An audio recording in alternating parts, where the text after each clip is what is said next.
Today, I will show you how to do preemptive priority scheduling. First, refer to the given table and see which process arrived first in the arrival time column. For this question, the first process to arrive first is P5 because its arrival time is 0. Start the Gantt chart with the process 0 millisecond. I put P5 first because its arrival time is 0. Then we check the arrival time for the next process, which is P6, and its arrival time is 2. P5 burst time, which is 6, needs to minus P6 arrival time, which is 2. Then we check the arrival time after P6, which is P3 and P4. We have same number of arrival time, which is P4. Then we check the priority for P3 and P4, and the lowest number of the priority is the highest priority. Since the P3 have the highest number of priority, so we choose P3 as our next process. The P6 process time is just 2 because of 4 minus 2 equal to 2. Then we bring the 2 here to the burst time of P6, which is 8, and we minus 8. 8 minus 2. P3 have the highest number of priority, which is 1. So we end the process of P3. So we minus it with 6. So this become 10. Stop at 10. So the process of P4, P2 and P1 have been skipped. Then we continue it with P6 because it have the highest number of priority among the others. Continue the remaining of P6 burst time, which is 6, and we add up it here. Continue the next process, which is P5, because it have the highest number of priority among the others.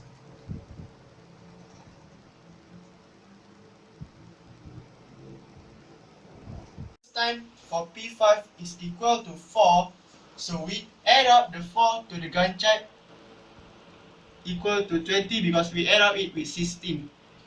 Then we end the process of P5. The next process after P5 is P1 because it have the highest number of priority among the two. The burst time of P1 is 9, so we must end the process of P1. So we add here and become 29, and we cancel the P1. P5, we continue the next process. The burst time of P1 is 9, so we must end the process of P1. So we add here and become 29, and we cancel the P1.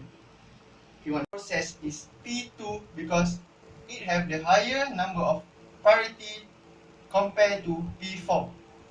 Burst time of P2, which is 5, and we add up here and become 34.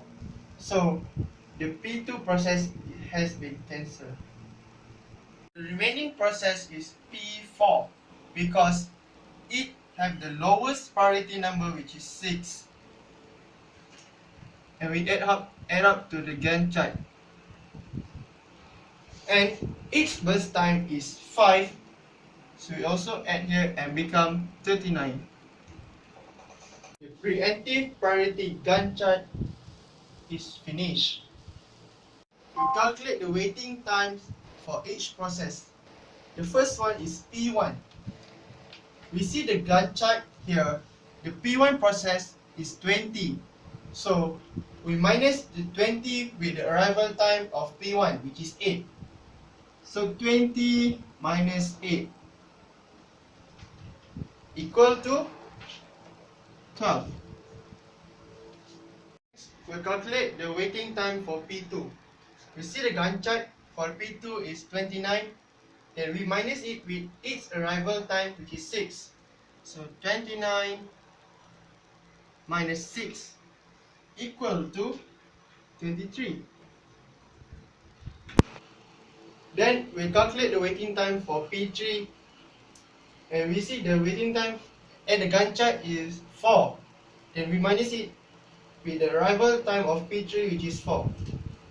4 minus 4 equal to 0. Then we'll calculate the waiting time for P4. You see the Gantt chart is 34. Then we minus with its arrival time, which is 4. So 34 minus 4 equal to 30. The waiting time for P5, we see the Gantt chart it is 0. And the arrival time is 0. And we must write the 0 minus 0 plus the waiting time for the second process for P5, which is 16, and we minus with 2.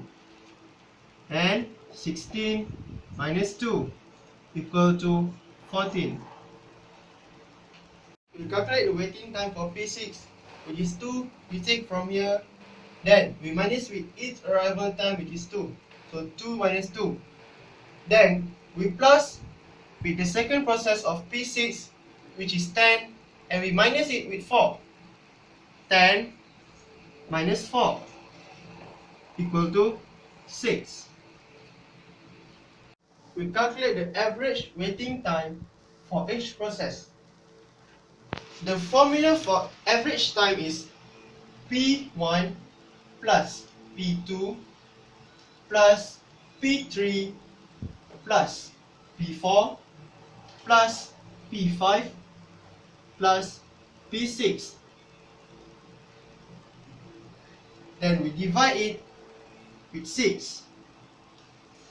The total average waiting time for each process is 12 plus 23 plus 0 plus 30 plus 14 and plus 6.